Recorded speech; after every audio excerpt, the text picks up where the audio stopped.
Hi, my name is Karen, and today I am just going to brief you a little bit on confocal microscopy and its role in a paper I found in the National Institute of Health, or NIH for short.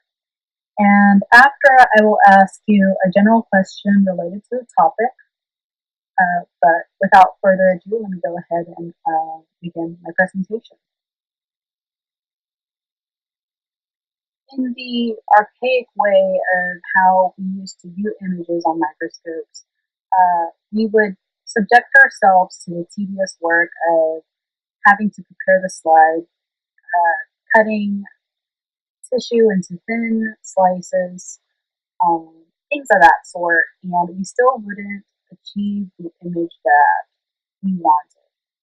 And with confocal microscopy, it allows us to use fluorescent dyes and be able to use them simultaneously in an image. And by modifying things like wavelength, we can get a very dynamic image.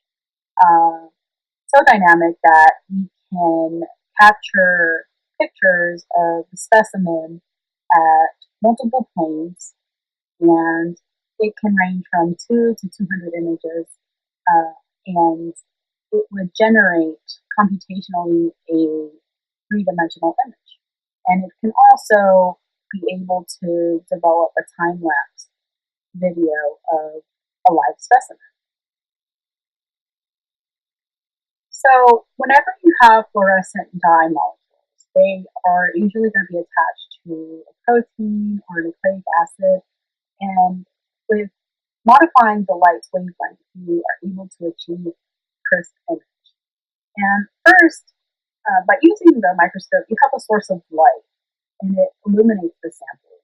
And mirrors then reflect this towards a pinhole-sized opening in front of the camera. And only the light that is from the focal plane passes through the pinhole. And so by blocking out the blurry light from the specimen, the confocal microscope is capable of creating a sharper image than, let's say, a wide field microscope. In the paper that I read, it discussed the highlights of using confocal microscopy in seeing what occurs in apoptosis and key events that go along with it, such as mitochondrial transmembrane potential changes, caspase activation, uh, plasma membrane rupture, cytochrome C and its roles.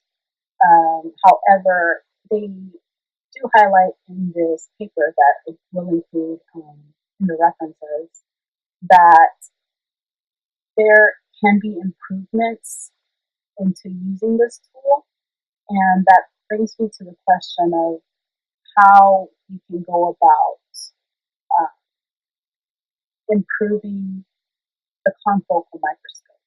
And basically, just I would like to know um, what is the disadvantage of using the confocal microscope and what its present issues are.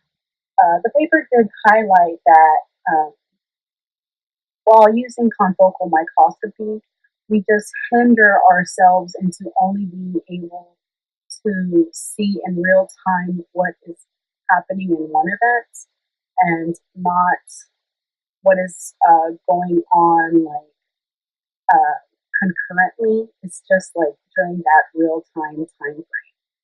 So that is really my question to you: is what is the disadvantage of confocal microscopy, or what is the disadvantage of using the fluorescent dye molecule? And in my presentation here, and here are my references.